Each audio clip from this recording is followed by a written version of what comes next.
It's scary how quickly a space can get small. When a worldwide catastrophe you've only seen in fiction occurs for real and leaves you in a small apartment for only you and your wife, things seem to contract and suffocate, leaving you to wonder how this break from the downward spiral of a working life can lead into its own pit of despair, unable to decompress or process it. When, from an unexpected place, a defiant cry against the dark.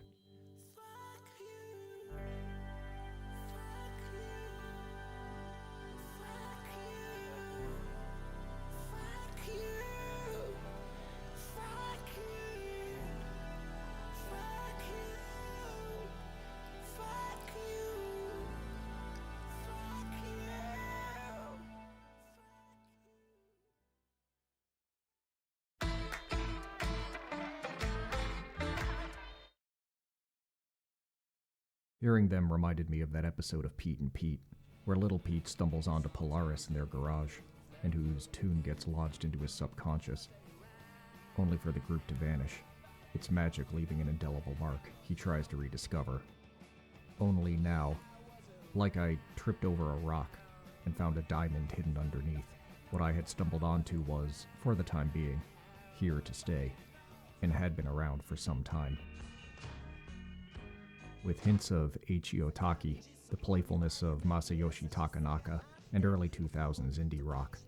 Sunnydayservice, not to be confused with Sunny Day Real Estate, are a quintessential power trio in full control of their sound, able to move from soft, soulful acoustic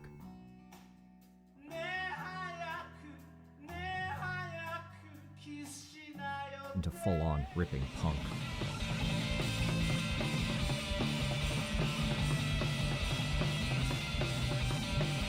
It's a lineup that has fallen quite out of style in the mainstream, a remnant of rock's heyday in the late 90s, but one with the potential yet to be fully exhausted.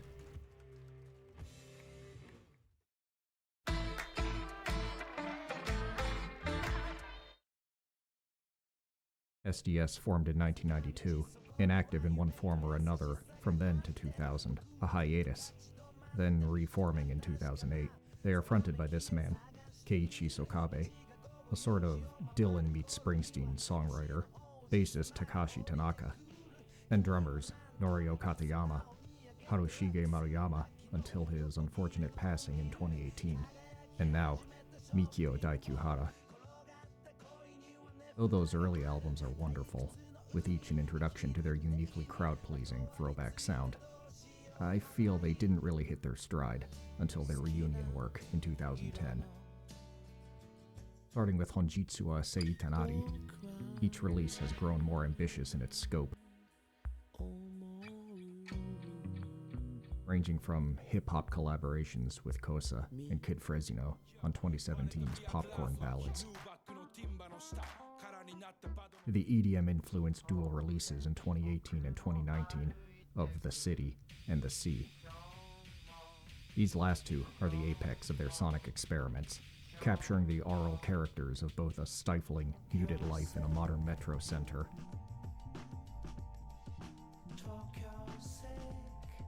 and the boundless freedom of country life, with the same set of songs remixed and rearranged, and remains the most adventurous releases yet from the trio.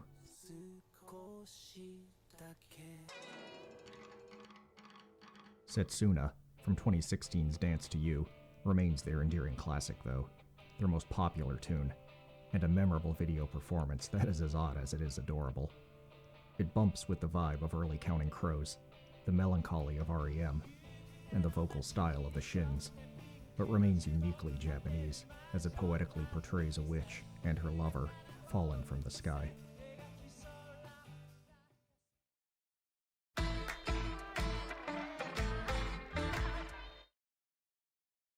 And as though arriving by providence, and by astounding coincidence on the same day as the first US state-mandated lockdown, 2020's Ine is a reminder that the memories of the simplest things are what carry you through, such as blueberry pie or a convenience store coffee. At times, it felt like they were checking in on me personally. It was my first exposure to them, and I've been smitten ever since. This album, along with things like the chill-wave vibes of Josh Wiseman's B-roll and the tuneful drone of a KK Slider concert, formed the background soundtrack of that first horrible year. But reminded me that though some things are gone for now, there is hope they would soon come again and lose none of their joy. And that's what SDS brings. Simple joy. Currently, with 2022's Doki Doki, they show no signs of slowing anytime soon. Someone needs to keep this sound alive. That sound of the accessible, of serving people with a smile, of the group that met with simple instruments in a garage and just want to bring the light in.